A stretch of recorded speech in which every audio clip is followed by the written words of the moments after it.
Guys, good morning. Mag-merienda tayo guys. Merienda time. Alas 10 na guys.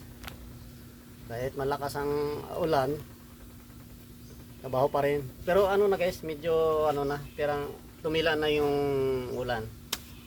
Baka mamaya naman, uulan naman to. Pabugso-bugso lang ulan guys. Tara guys, ay tayo kakain na. Ngayon na naman oh, hangin oh. Signal laboratory kami dito guys. Mahirap pa naman pag mahangin pag gabi.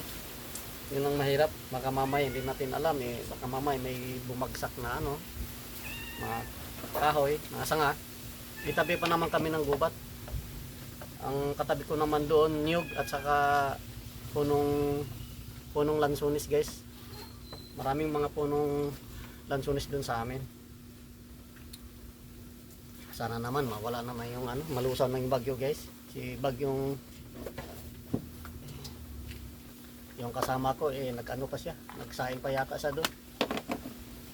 Eh, ako yung na nakain ang ulam ko guys. Munggo or balatong. Doon ko binili sa ano, sa may sambat. Madami oh. 30 lang to guys, 30. Kasi pagdating ko, sabi naman yung may-ari ng karinderya, may pasok kayo kahit may bagyo? Sabi ko po, may pasok po kami. Eh, gulat siya sa akin eh. Kasi, pogi na. Pogi na daw ako. Gulat siya, akala siguro na ako yung nagpagupit. Kasi, tinalian ko kasi dito guys, nakasaklob ako. Hindi naman na alam na tinali ko dito yung buhok ko. Akala niya eh bagong gupit. Pogi daw ako eh. Poging unggoy. Ay nako. Yun ang oras namin guys. Pag alas 10 na, kakain na kami. Bandang alas 12 na, wala. Hindi na kami kakain ng tanghalian kasi yung kanin namin na pang alas 12, kinain na namin pang alas 10. Kasi yun ang pinaka ano namin eh. Pinaka tanghalian na namin, pang alas 10. Yung munggo guys. Tapos may baon din ako ng tuyo. Ayan. Kuha muna ako ng balatong or munggo.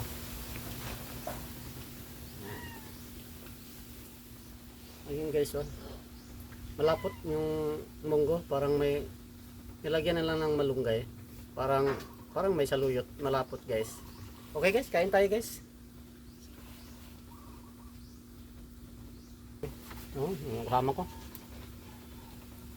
Ayan. Okay.